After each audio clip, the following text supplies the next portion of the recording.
Normatively, because the scale and the nature of those massive mass casualties tend to escape the international legal framework that has been put in place to address atrocity crimes, such as crimes against humanity, war crimes, and so on and so forth. This is a different kind of crisis, different kind of human rights crisis. But the legal framework for this kind of mass casualties, in my mind, I didn't quite have it. And I still don't, but I just wanted to put that on the table. It's clearly a crisis for the human rights framework. It is a crisis for the international refugee law framework. Altogether, they indicate a major failure on the part of states and on the part of the international community to offer international protection and to respond to the arbitrary deprivation of life of thousands of people every year, the number of whom we actually don't know. And that is also part of the crisis and the second, a secondary crisis. The absence of data, the absence of knowledge of what we are confronting really is another dimension of this collective failure when it comes to the refugees and migration movement and mass casualties. The third aspect of it, which I was able to highlight better, is the regime of impunity for perpetrators. And there, even though there is an interesting legal framework domestically with anything related to homicide, internationally, because the Palermo Convention has recognized that some form of smuggling is aggravated by when it is accompanied by putting the lives of those being smuggled at risk. That form of aggravated smuggling is recognized internationally, but is not being implemented at any level, meaning governments focus on investigating smuggling. They do not consider aggravated smuggling, that is smuggling with homicide, which means that out of the thousands of people who we know are deprived arbitrarily of their life while moving, I think only a handful, on one hand, of perpetrators will be brought to justice every year. So this is another aspect of the crisis, one that is not often highlighted, but I think it's a very grave indictment of our inability to bring to justice most of them non-state actors. I have recognized that the investigatory process is a complicated one because it involves different countries most of the times.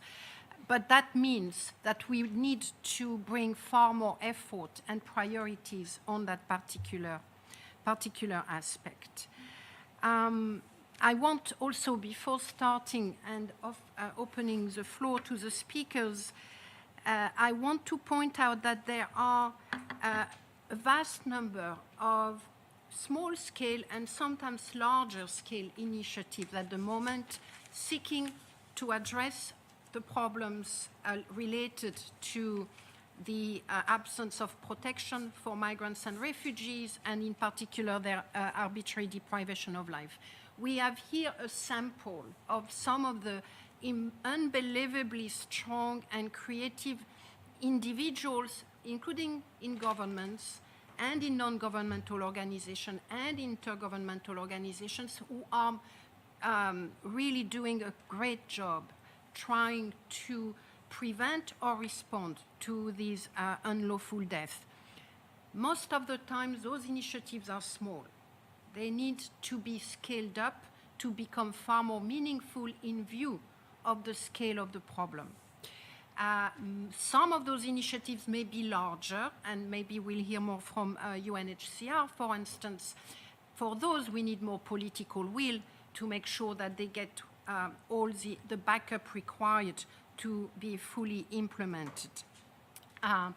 Those individuals and those initiatives are put in place against a backdrop which I am not going to highlight too much for you, but you know that they are fighting against a flow, not a flow of people, but a flow of hatred, a flow of anti-migrant, anti-refugee populism, a flow of politics grounded on the rejection of people who are crossing borders in an irregular fashion. So I am very much hoping that the conversation this morning will certainly take stock of the crisis, but also highlight and identify some of the ways we could at least begin to respond to this crisis. Identify the priorities and commit or identify the way for some member state and others within the international community to use their leadership to move that issue forward so that it can be, at least we can begin to address it in a multi-stakeholder way, because it involves many different people, different agencies, different actors. The first speaker this morning is actually probably the most important one, if you don't mind me saying, because it is a speaker who is going to give the meaning to everything I have said, which can be just words on a piece of paper. And it is my great, great honor and pleasure to introduce Karen here, whose mother disappeared on her way to meet and find her daughter. Karen and her family have been searching ever since her mother's disappearances. And it is the first time that Karen is going to share that her story and her testimony in public. So, Karen, thank you so much, and the floor is yours. Good morning, all, and thank you for letting me share my experience on looking for a missing family member. My mother, Nancy, was born in Peru, where she had two businesses. One was robbed, and her license was revoked for the other one. That is her picture. She wanted to start over again with us in New Jersey and help us pay for our college education. She was last seen running away from the United States Border Patrol in Sahuarita, Arizona on October 2009. This is a populated area. Very hard to not find help or find her body. Looking for her was an emotional and life-threatening task. No United States officials wanted to help, and I was putting my life at risk by giving the names of the coyote and the coyote's boss, who's known to retaliate. I spoke with 3 people that crossed with her. They say they were detained by Border Patrol while they were in a car and everyone else ran away. 2 of them were arrested. I spoke with Border Patrol and they say there was no arrest. A car was found, but there was no proof of her or anyone found with her characteristics.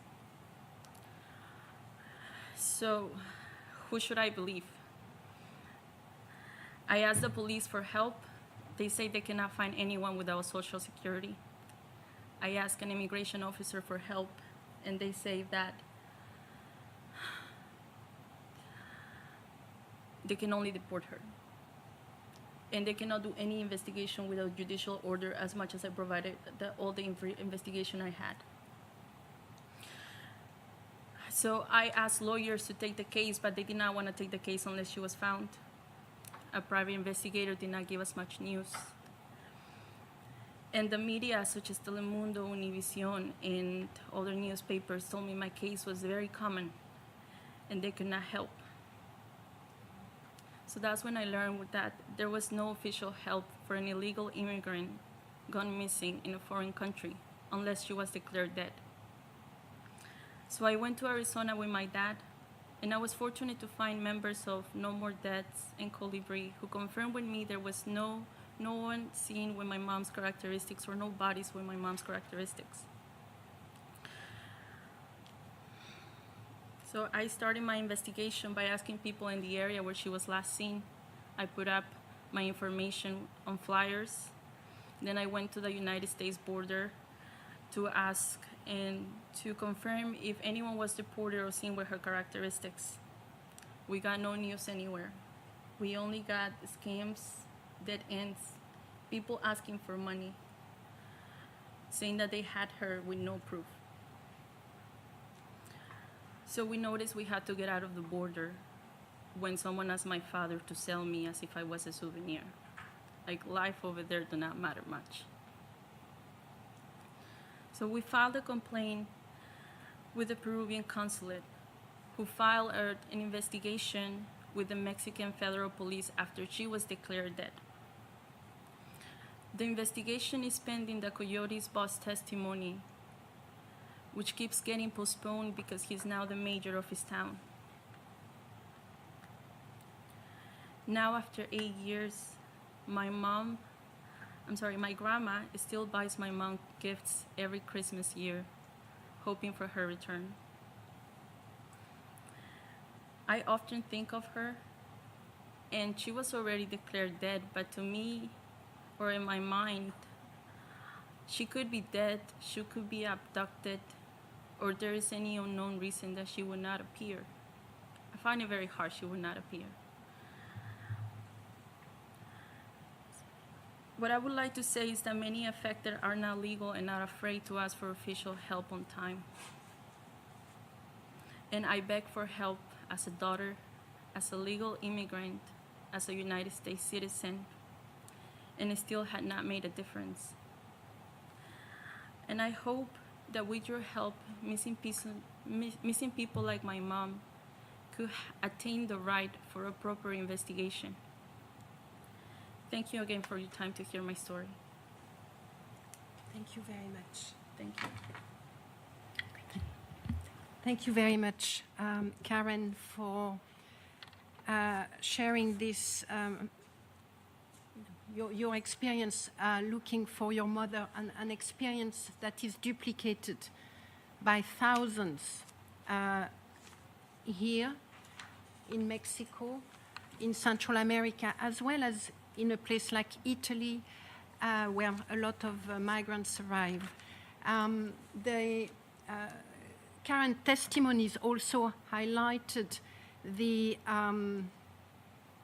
unwillingness and difference in ability of the institutions, of our institution, to respond to the disappearance, to respond to situations which under international human rights law demand that everyone be treated equally and without discrimination.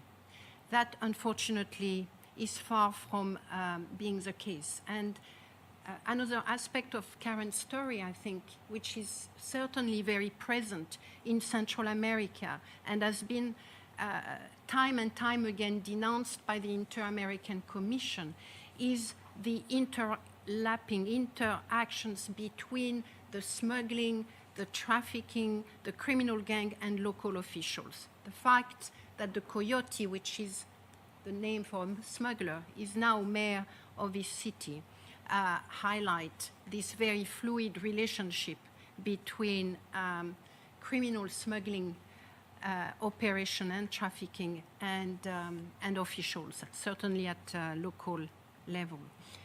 So thank you very much, Karen, and I will go back to you later, but I wanted to give the floor to Robin because Karen has mentioned Robin's work as probably the only person or organization that offered some assistance. So Robin, I think we will all be very interested to know what kind of things you do? What does your organization do when Karen comes and knock on your door? What do you find in general?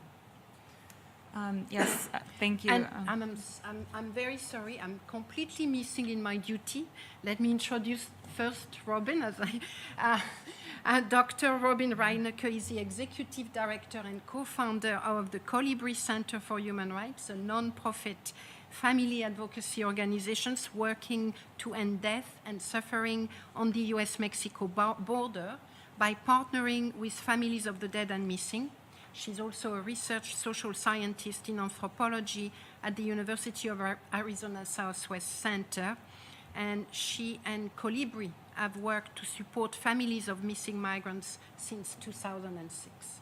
Sorry. No, thank you. Thank you very much. I'm so grateful to be here, and I'm especially grateful to be sitting next to Karen, and grateful that she could share her story today, which takes tremendous courage and strength.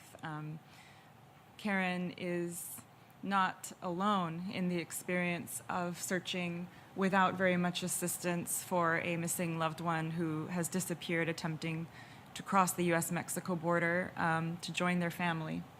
But of course, Karen and her mother, Nancy, are unique. Nancy is irreplaceable, special, loved, and missed. There are now nearly 3,000 names on our list of missing persons who have disappeared crossing the border. This is the list of the Colibri Center for Human Rights. That pertains to people who have disappeared, like Nancy, crossing into Arizona, but also includes figures for people who have disappeared crossing into Texas and California.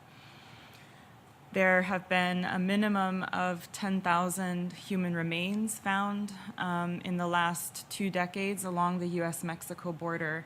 And we know those numbers to be very insufficient. By and large, those numbers are recorded and reported by Border Patrol, which is another one of the problems along the US-Mexico border, that the same agency tasked with enforcement and very often guilty of violations, human rights violations against immigrants, is the same agency that the only figures that we have are produced by Border Patrol.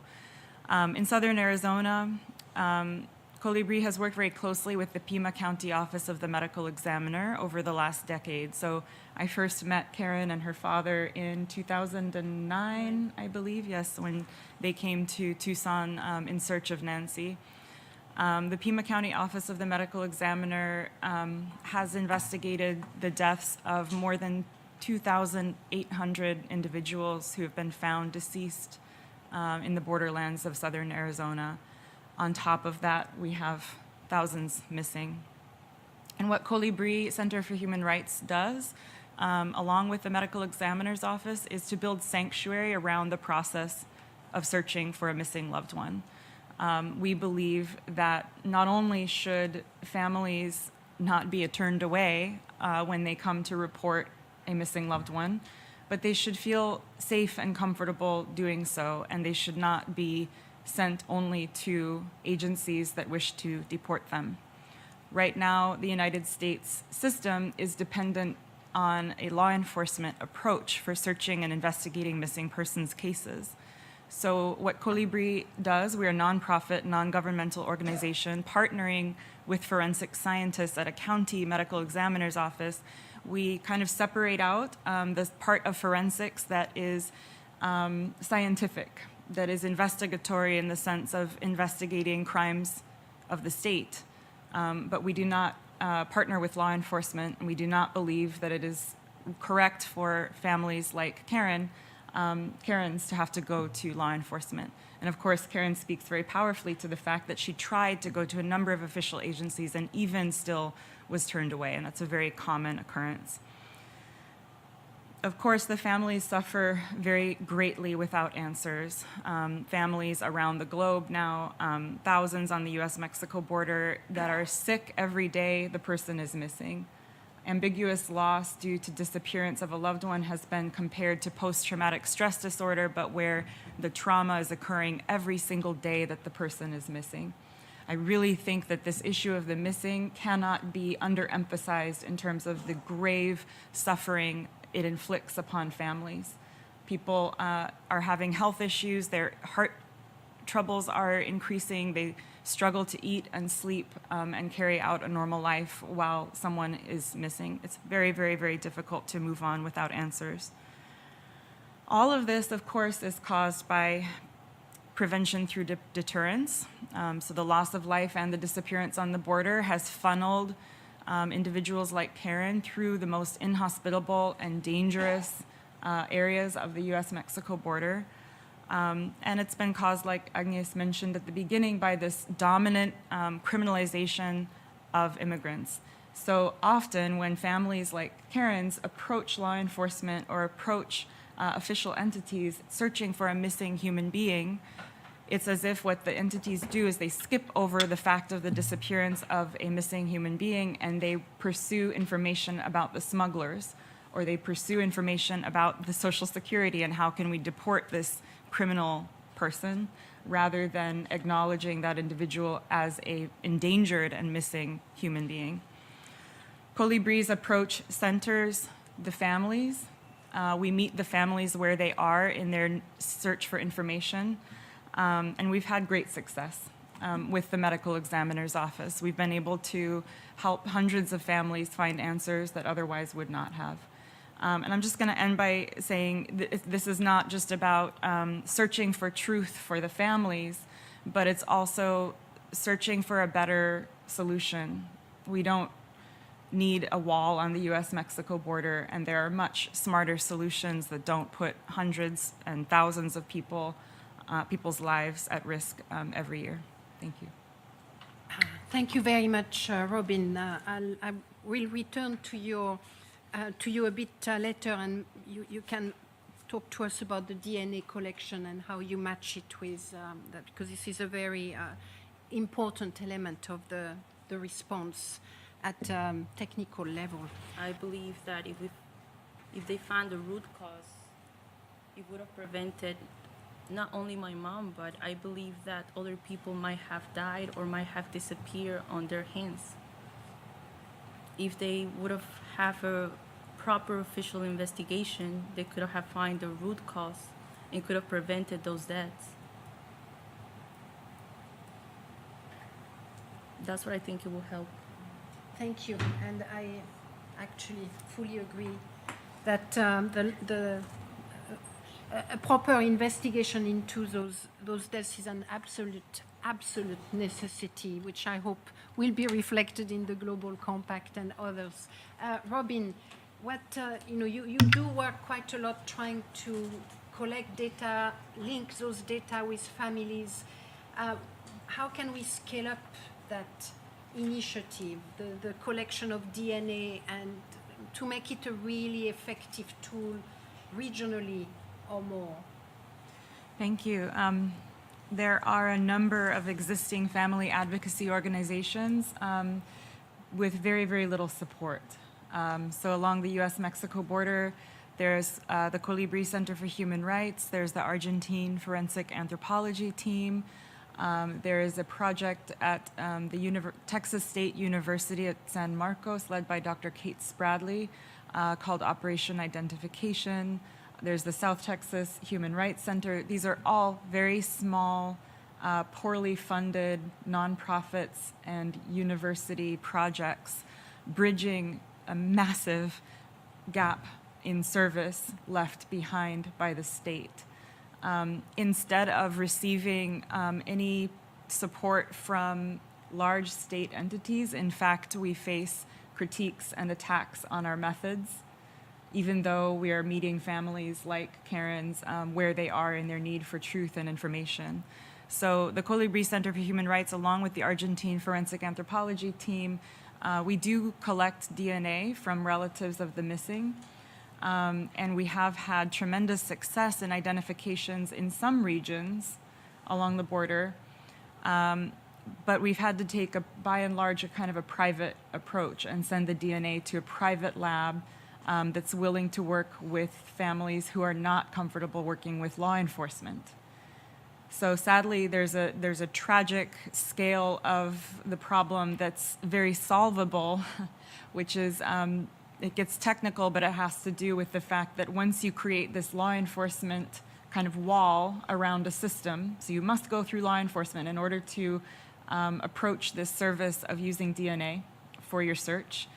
Hundreds, thousands of families are being prevented from having answers about their missing loved ones. And that's a federal level policy that requires law enforcement involvement for the investigation of these cases.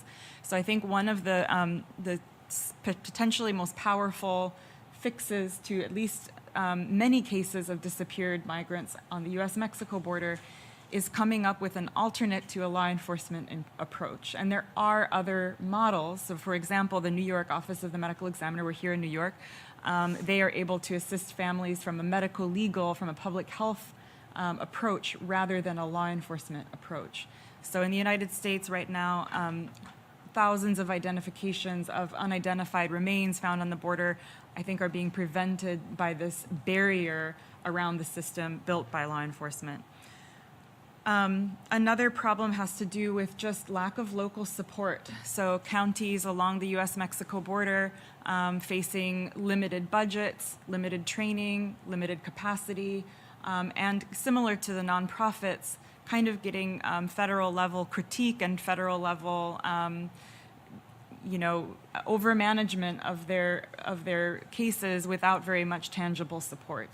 So the Pima County Office of the Medical Examiner has been able to consistently uphold not only legal standards, but really humanitarian and human rights standards, but has had to do so with very, very little support and assistance from the federal government, despite the fact that, of course, it's federal level policies pushing people to their deaths and disappearances in the desert.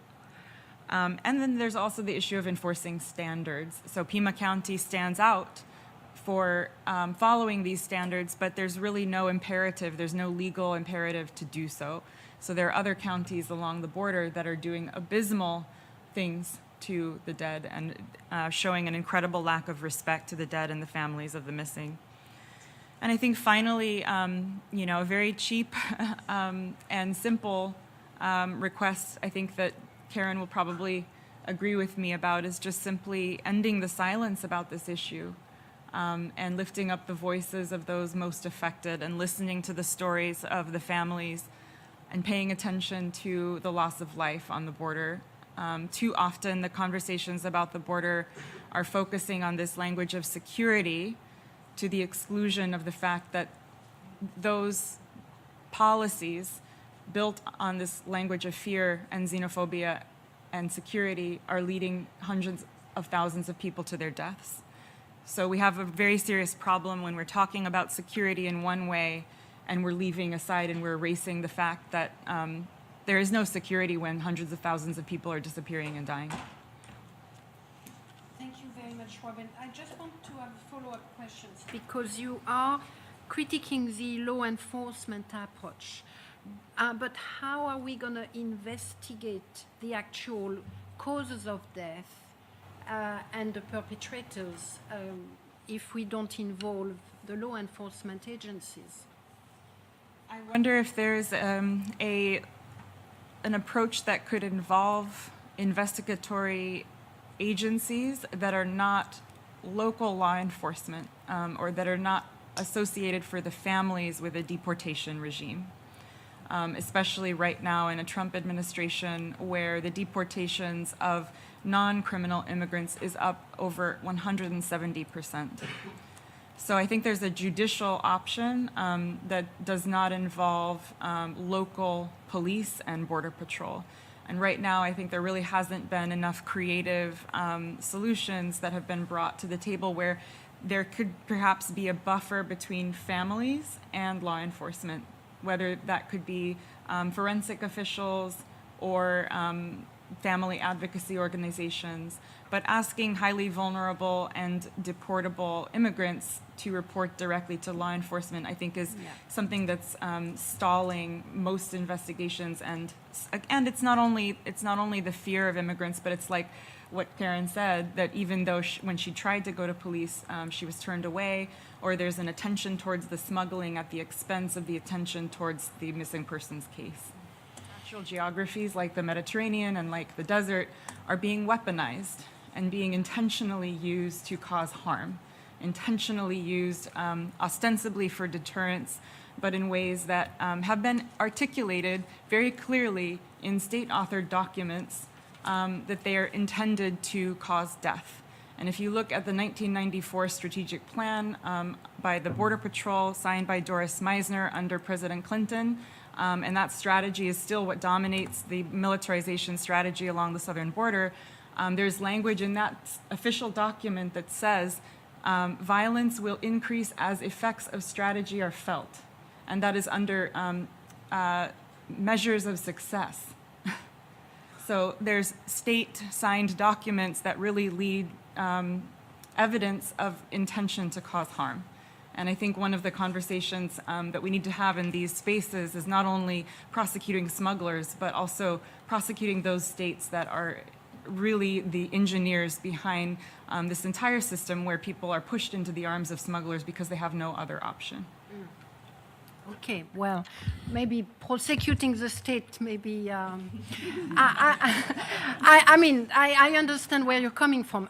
My feeling is that as a first step, we need to acknowledge and have an open and honest conversation about those policies at state and international level, with a view of, at least reforming or changing them as a first step. Let me play a bit devil's advocate, Robin. You know the international context. You know the national context in the United States at the moment, and the lack of popular support, shall we say, for any matters related to migration or refugee movements. How do you think we can proceed within that context with the challenges that you think must be placed to the state? Sorry, I mean, it's just a natural follow-up, and others can, Craig maybe, or Ambassador, yeah, any one of you. I think looking at the patterns and coming together and sharing the patterns internationally, and what Dr. Spencer mentioned about MSF's observations that the states are really increasing this similar methodology globally. So there are global methodologies that are becoming more and more patterned, and we can find evidence there, maybe at first from an academic standpoint, maybe at first from an artist standpoint, but not to be afraid of looking at the larger patterns and not getting distracted by, smuggling and criminal networks are certainly very increasingly powerful and terrifying and dangerous, but there's a larger pattern at play.